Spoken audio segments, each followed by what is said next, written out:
और एक हमने बहुत इंपॉर्टेंट बात आपको बताया है अपने वीडियो एपिसोड में भी, दरोगा के एपिसोड में, कि देखिए बेटर है कि अपने आप को हर समय इंप्रूव करते रहा जाए, कुछ नया चीज़ ऐड किया जाए।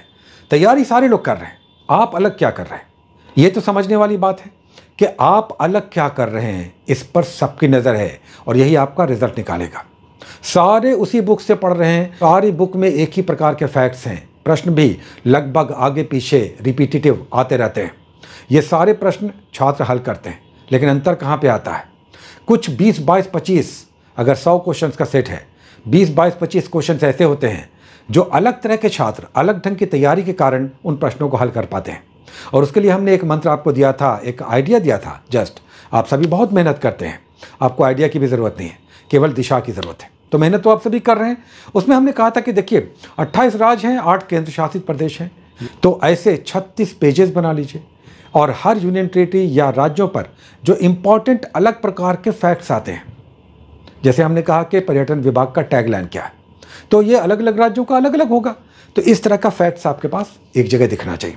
अब शिखर हैं, मान लेते हैं कि उत्तराखंड की बात करें तो उत्तराखंड के प्रमुख शिखर या घाटियाँ या घास के मैदान को क्या कहते हैं, या उसके कुछ प्रमुख नेतृत्व नेता, यहाँ पर कोई रिसर्च स्टेशन है ना, ये सब आपको राज्यवार या केंद्र शासित प्रदेशवार एक जगह नोटेड अगर रहेगा तो कुछ अलग प्रकार के आप प्रश्न भी हल कर पाएंगे।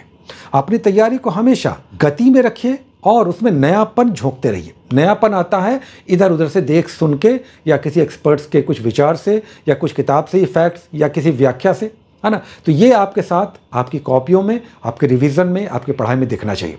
कोई भी एग्जामिनेशन आप जो अभी देने जा रहे हैं इतना टफ नहीं है कि आप नहीं निकाल सकते। हम फ्रेशर्स को भी बात कर रहे हैं, नए छात्रों के लिए भी इतना टफ कोई भी एग्जामिनेशन है, चाहे एईडी हो, केवल पीटी, एकदम निकालिए, ये आपके रीच में है।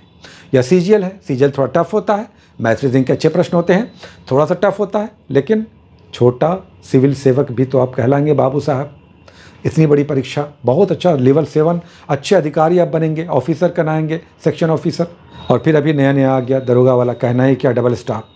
ये सब आपके रीच में है, लेकिन तब जब आपके मन में भी ज्वाला हो, आपको भी लगे कि एग्जामिनेशन निकालना है। किसका वेट कर रहे हैं बताइए? शुभ मुहूर्त का। अब दिवाली आ रहा है, बहुत सारे शुभ मुहूर्त निकलेंगे, है ना। आपका शुभ मुहूर्त क्या है? परीक्षा का दिन, और उस दिन आने वाले प्रश्न जो आपने पढ़ा है वो लड़ जाए। और दूसरी बात, आपके जीवन में जिस तरह का संघर्ष है उसमें तीज त्यौहार तो चलता रहेगा, साल भर चलता है। आपके जीवन में बदलाव जिस दिन आएगा उसी दिन दिवाली होगी। हर साल एक दिन दिवाली होती है, आपके जीवन में दिवाली हर दिन आनी चाहिए, हर दिन आ सकती है।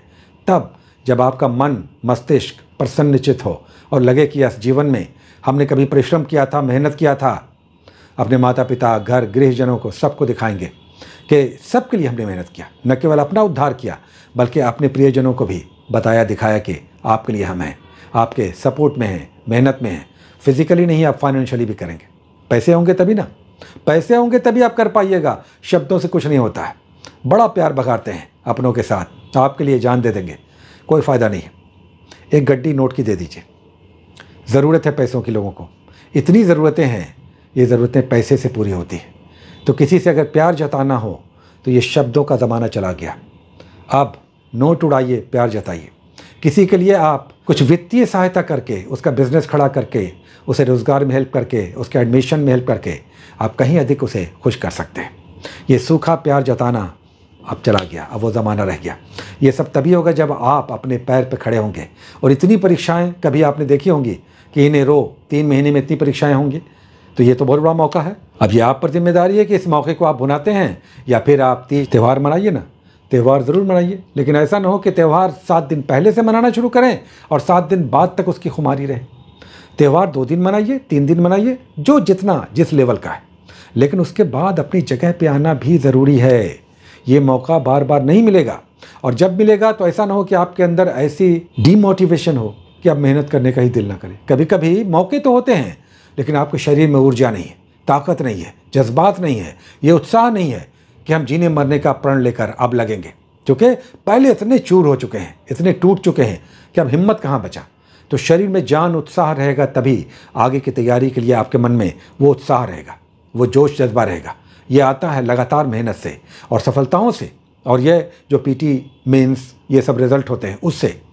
एक पीटी का रिजल्ट आ जाएगा ना, आप देखिएगा आपके अंदर कितनी क्षमता, कितना उत्साह और कितना जोश जज्बा लबरेज भर जाएगा। लेकिन रिजल्ट आते रहना चाहिए, और रिजल्ट आएगा लगातार पढ़ाई से। तो अभी दिवाली आ रहा है, बहुत अच्छा है, मनाइए, वेरी वेल, बहुत अच्छा। छठ बिहार का तो कहना ही क्या, सबसे इंपॉर्टेंट महत्वपूर्ण त्यौहार, सब मना लीजिए, लेकिन उसको तत्काल जगह पे बैठना है। अभी है समय, तो कोई हड़बड़ाने चिंतित होने की आवश्यकता नहीं।